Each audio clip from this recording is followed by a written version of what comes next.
रसिक हो नमस्कार. अधिकस्य अधिकम फलम अर्थात अधिक मासामध्ये अधिक फळ देण्यासाठी आपल्याला पुण्य संचय करण्यासाठी अधिक काळ मिळतो. पण सद्यस्थिती पाहता अधिक चिंता अधिक काळजी वाढताना आपल्याला दिसते. पण काळजीचं काय, ती नित्य नियमाने काही ना काहीतरी विषयांची काळजी आपल्या मागे लागूनच असते.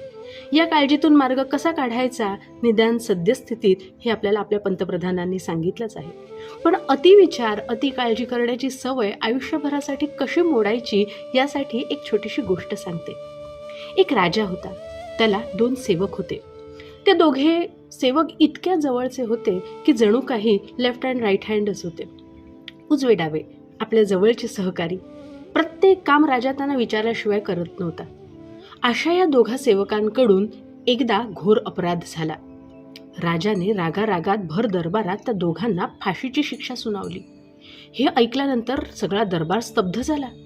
कारण राजा या 2 सेवकांना, घनिष्ठ सेवकांना अशी शिक्षा देणं म्हणजे कोणाच्या कल्पनेतही असत नव्हतं.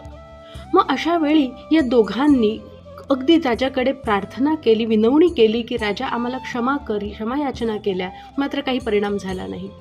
तेव्हा त्यातला एक सेवक म्हणाला, राजन तुमची शिक्षा आम्हाला मान्य आहे, फक्त एक काम करा, मला 1 वर्षाचा अवधी द्या. ते म्हणाले 1 वर्षामध्ये काय होणार आहे? म्हणे या वर्षभरात मी तुमच्या घोड्याला उडायला शिकवतो. माझ्या अंगी असलेल्या कला, माझ्या अंगी असलेले गुण, विद्या या सगळ्याची तुम्हाला तर कल्पना आहेच. त्यामुळे हे मी करू शकतो यावर तुम्हालाही विश्वास आहे. त्यामुळे मला ही वर्षभराची संधी द्या, ही शेवटची तुमच्या सेवेची संधी द्या, जेणेकरून खरोखरच जर तुमचा घोडा उडायला शिकला तर युद्धात तुम्हाला पराभूत कोणीच करू शकणार नाही. राजासकट सगळा दरबार हसायला लागला. मृत्यू चुकवण्यासाठी तू पर्याय शोधतोस? नाही म्हणाले, मी तुमच्यासाठी म्हणून सेवेची शेवटची संधी शोधतोय. ती संधी मला द्या. मृत्यू आज नाही तर उद्या येणारच आहे, तर त्यामुळे मला आज नाही तर वर्षभराने तुम्ही फाशी द्या आणि मी या फाशीवर जायला तयार आहे.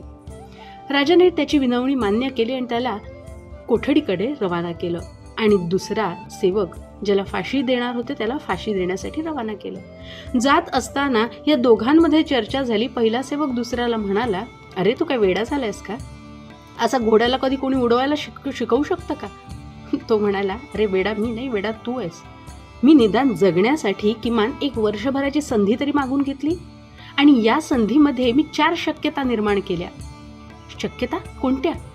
अरे या वर्षभरामध्ये पहिली शक्यता अशी की समजा जर राजाच मेला तर मला फाशीची शिक्षा कोण देणार? दुसरी शक्यता, या वर्षभरात जर मीच मेलो तर माझी शिक्षा फाशीची आपोआप रद्द होणार. बर. तिसरी शक्यता, या वर्षभरात जर घोडाच मेला तर मी उडायला कोणाला शिकवणार? आणि चौथी शक्यता म्हणजे मी खरोखरच माझे पूर्ण प्रयत्न लावून जो घोड्याला उडवायला शिकवलं तर राजासुद्धा माझ्यावरती कृपावंत होऊन माझी फाशीची शिक्षा कायमची रद्द करणार. अर्थात या 4 गोष्टी घडण्यासाठी माझ्याकडे किमान कालावधी तरी आहे आणि या कालावधीत अनेक घटना घडू शकतात यावर माझा ठाम विश्वास आहे. म्हणून अति काळजी न करता आपण प्रत्येक संकटातून जर संधी शोधण्याचा प्रयत्न केला तर अशा शक्यता आपणही निर्माण करू शकतो. त्यामुळे अधिक विचार करणं सोडून द्या आणि अधिक काळजी न करता या अधिक मासात अधिकाधिक पुण्य संचय, अधिकाधिक सत्कर्म, अधिकाधिक लोकांना शक्य तेवढी मदत करण्याचा आपण प्रयत्न करूया आणि चांगला सुशिक्षित आणि सुसंस्कृत समाज घडवण्याचा सर्वतोपरी प्रयत्न करूया. धन्यवाद.